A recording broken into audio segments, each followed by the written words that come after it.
For Rohingya refugees, the Bay of Bengal is a lifeline to safety.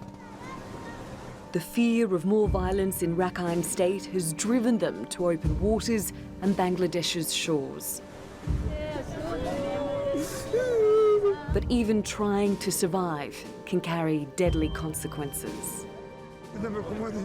There was another boat behind us in which my relatives were there. Suddenly that sank in the sea and the military started firing at us.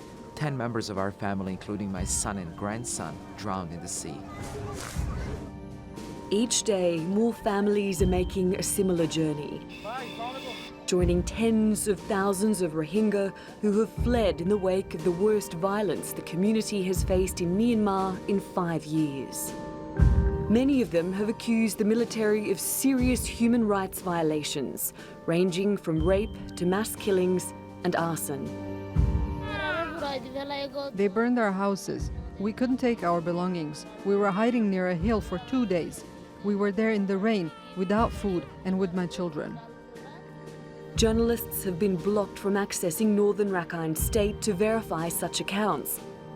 The government says the military is carrying out a security operation to maintain peace and stability. But the testimonies of refugees who have fled have spurred calls for international action.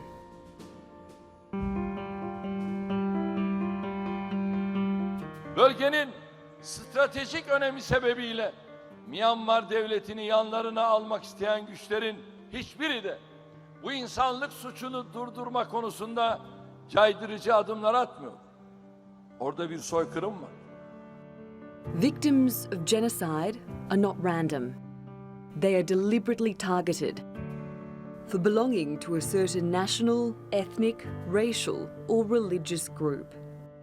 The UN Convention on the Prevention and Punishment of the Crime of Genocide says it means committing acts with the intent to destroy a group, either partly or completely. That includes killing, causing serious bodily or mental harm, or deliberately inflicting conditions on the group to bring about its physical destruction. The term genocide carries the weight of legal responsibility.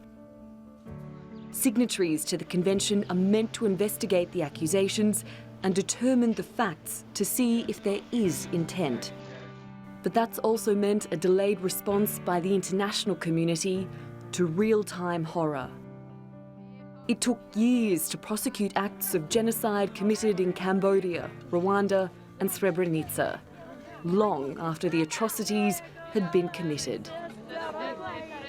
The UN Secretary-General has not used the term genocide, but this was his response when asked if what's happening in Myanmar now amounts to ethnic cleansing. I think that we are facing a risk. I hope we don't get there. And I appeal to all authorities in Myanmar, civilian authorities and military authorities, to indeed put an end to this violence that, in my opinion, is creating a situation that can destabilize the region. Unlike genocide, ethnic cleansing is not a crime under international law. There is no legal obligation for the international community to investigate what is happening to Myanmar's Rohingya community. But history shows there is often a moral responsibility.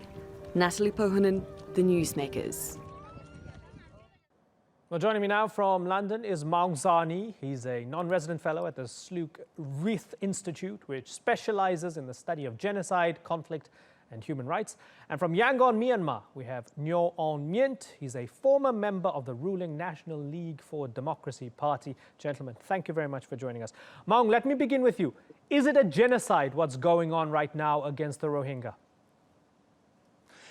It is emphatically a genocide, whether it's defined narrowly based on the UN Convention on Prevention and Punishment of Genocide Act of 1948, or defined sociologically as done by Raphael Lemkin, who coined the word genocide. Genocide is the destruction of an ethnic, racial, national, or religious group. And so either way, sociologically broadly defined or legally defined, what Burma or Myanmar is doing to Rohingya in the last 39 years is a genocide, period. So let me ask Nyo Aung Myint.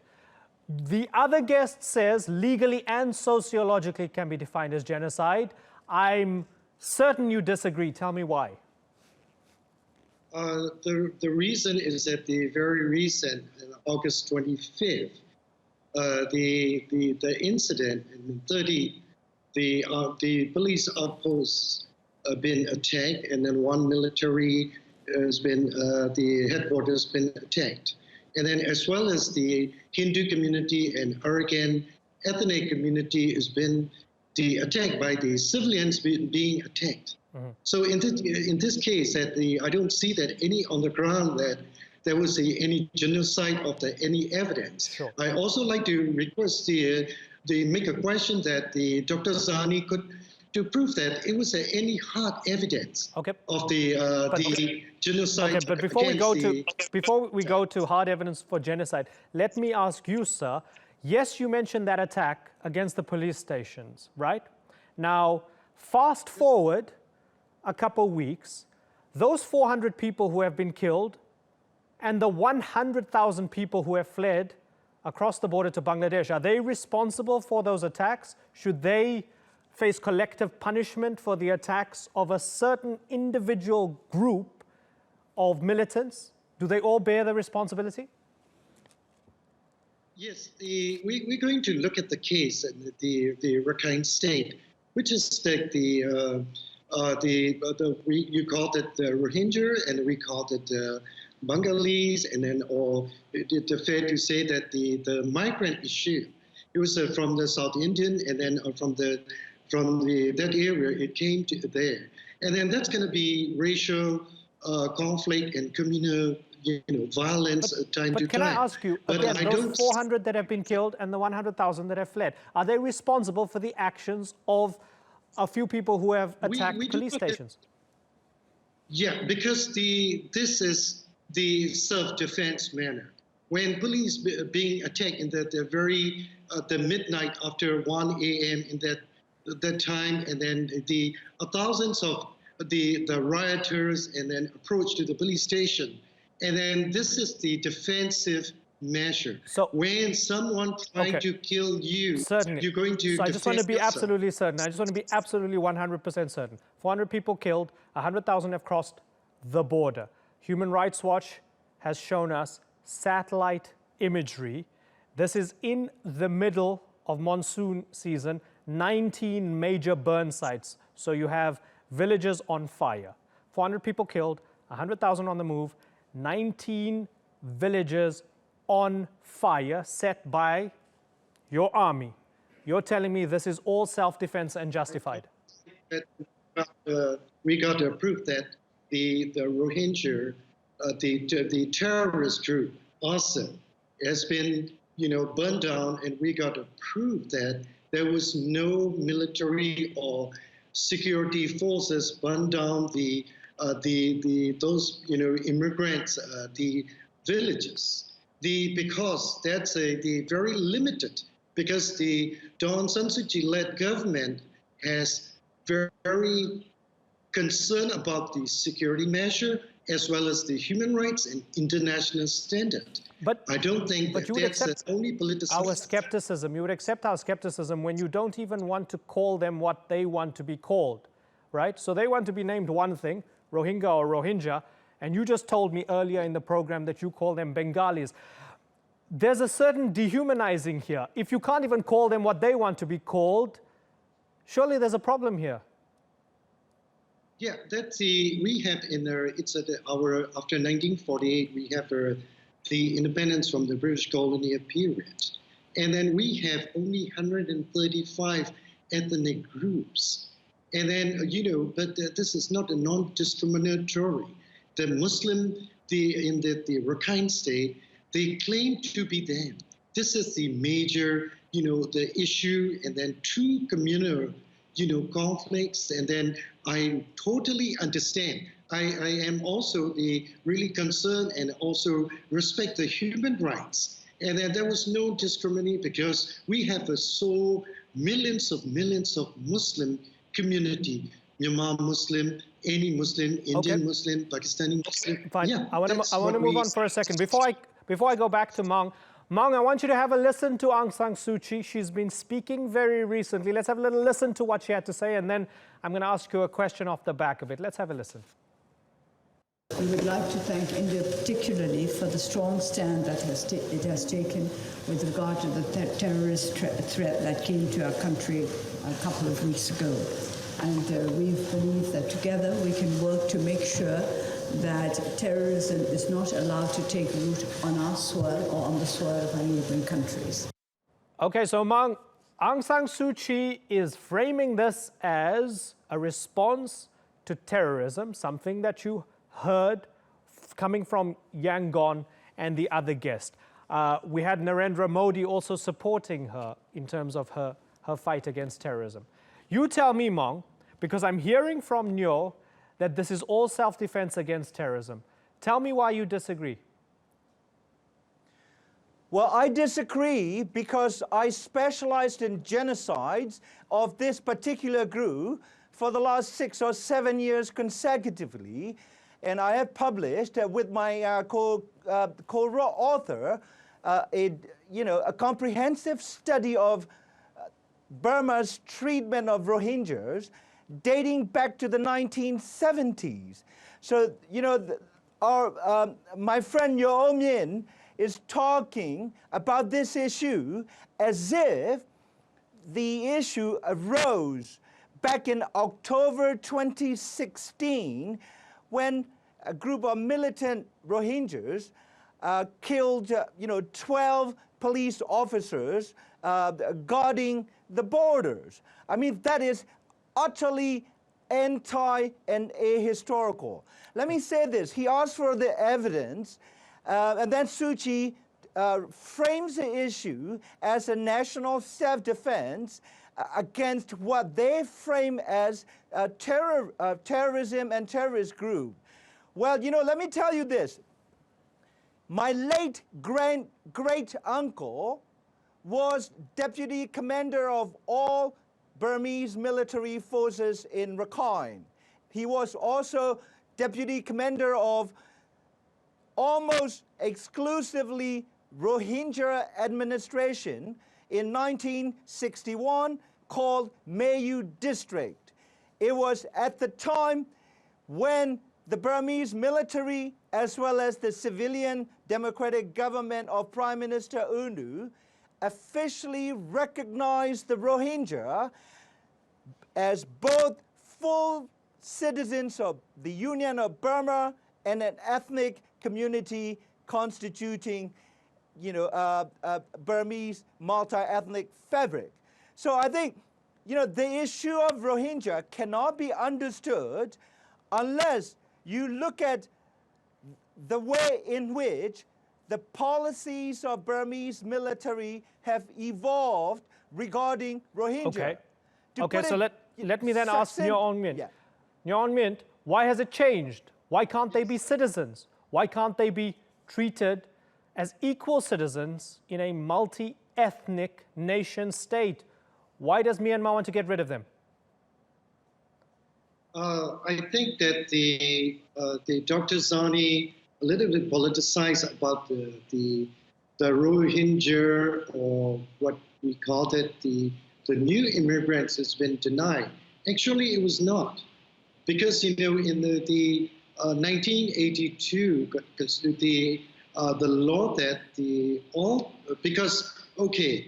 my forefather was born in Myanmar. So I myself, it's a mono-ethnic and then Burman. I'm a mix. I'm not the Burman, the improper, and then I'm half and half.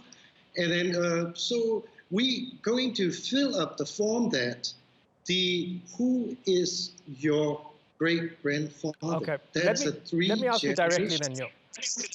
Sure, let me ask you directly. Do you believe that these people who want to stay in Rakhine State, many of whom trace their lineage back to 3, 4, 5 generations, right? Do you believe that they have a place in your society? Do you believe that they can be a part of your society? That's true, because that's no,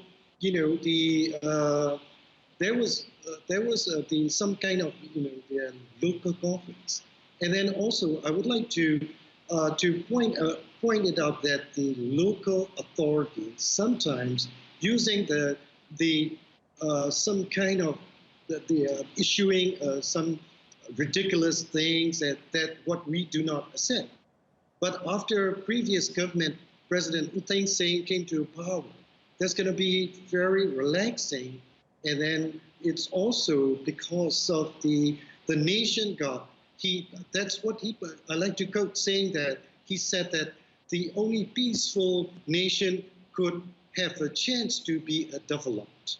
So in this case, there was no conflict. But very unfortunately, in 2012... Please, can I ask you the question again, because I haven't got a straight answer. Can they stay in your country as equal citizens?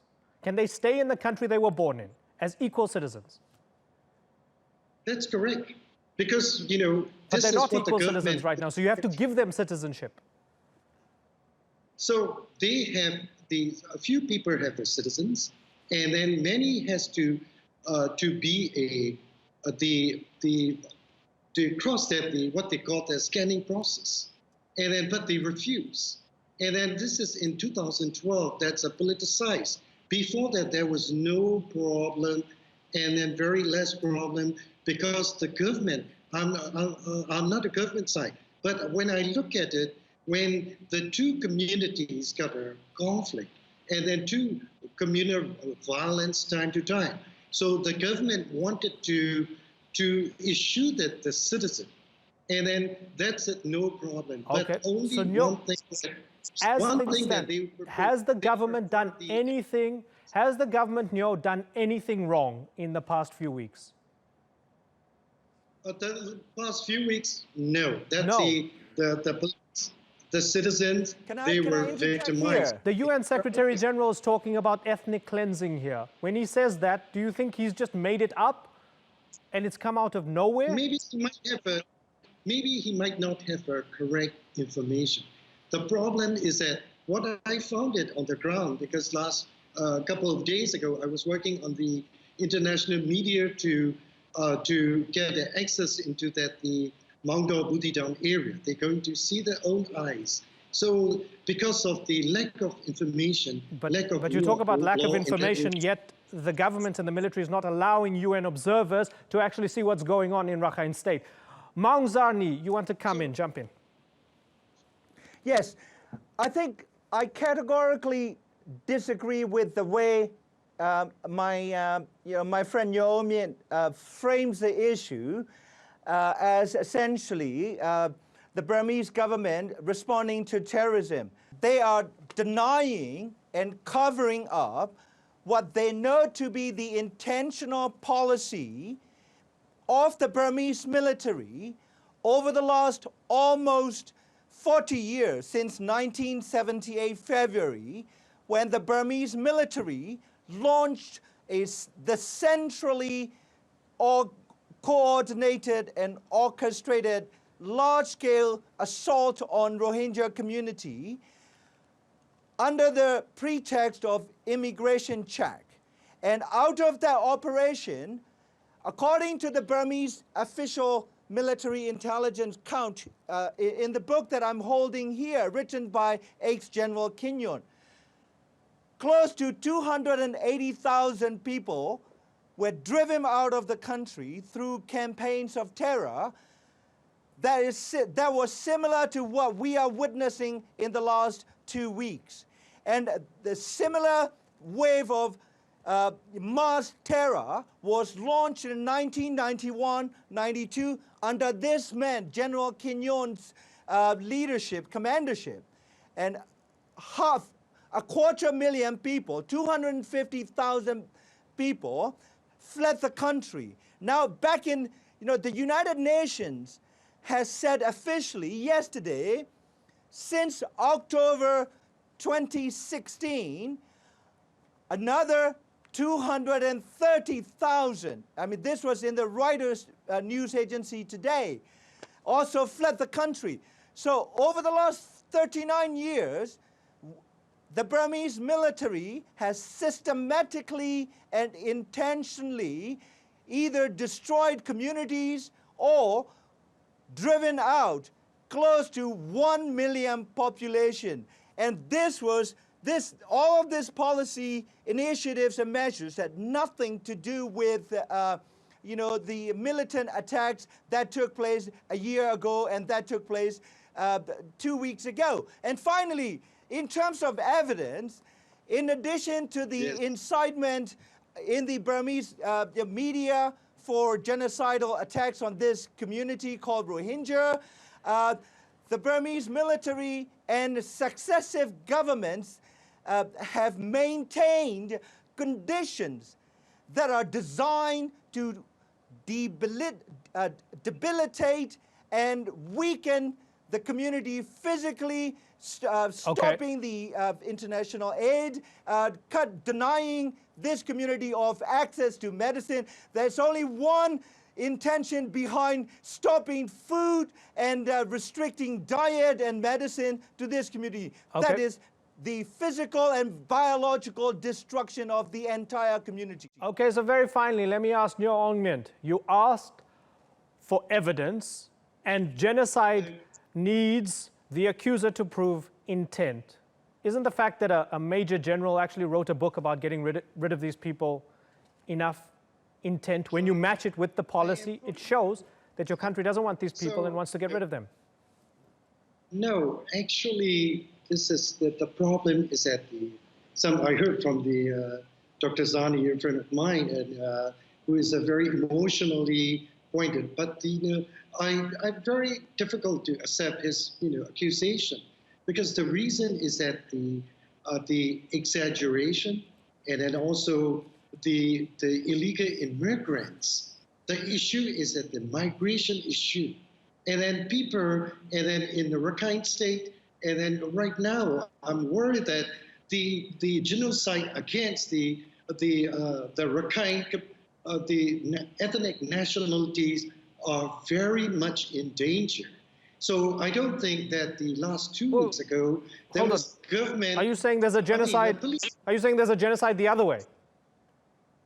Yeah, that's the other way, because the 3 years old, the Hindu young the girl got butchered 3 years old. And you can imagine. And that's a crime, and that's terrible. But can you honestly tell me, sir, that you believe that the Rohingya Muslims are committing a genocide against other ethnic communities? Is that how you see it in Rakhine State? That's what I worry, that without any compromising, negotiating, and then solving the problem, that's going to be communal. Do you believe they have the power to commit genocide against other ethnic groups in Rakhine State? That's the arrogant woman, like the first Myo, with another smaller Rakhine community ethnic group, been attacked. The 5 women were killed, and 1 was disappeared right now. And then the Hindu community have been attacked by the very militant terrorists, the Muslim community in Arakan State. This is what we're really concerned about. Okay, Maung, if you can give me your final word in 20 seconds, please, because I'm really over time. I've got to wrap. But Maung, finish us off. Yeah. Well, I mean, one of the greatest tragedies of the, Burmese genocide, or at the very least, according to the UN, crimes against humanity, coming out of a UN High Commission on the, human rights, is that, the Burmese dissidents or former dissidents, such as Nyo Aung Myint, Aung San Suu Kyi, and so-called 88 generation leaders, they spent years in exile like myself or behind bars, fighting for human rights, and now they are trampling on the principle of human rights. They are showing no compassion as a Buddhist community. And so I think that is the greatest loss for Burma as both a country struggling to get human rights for everybody, and for a country that claims to be Buddhist. I mean, when these former dissidents, including Aung San Suu Kyi, close ranks with their former jailers that are accused of international crimes, and adopt the language of national security, and showing their racism towards Muslims and particularly Rohingya. I mean, that is a great national self-harm done by the so-called human rights community in Burma, including Suu Kyi herself. Okay, gentlemen, I wish we had more time. We do not, but we will no doubt be continuing to watch this story as it unfolds. It's a terrible tragedy for those tens of thousands on the move, for those people who are many languishing in camps now across the border in Bangladesh. Maung Zarni and Nyo Aung Myint, I thank you both for joining us.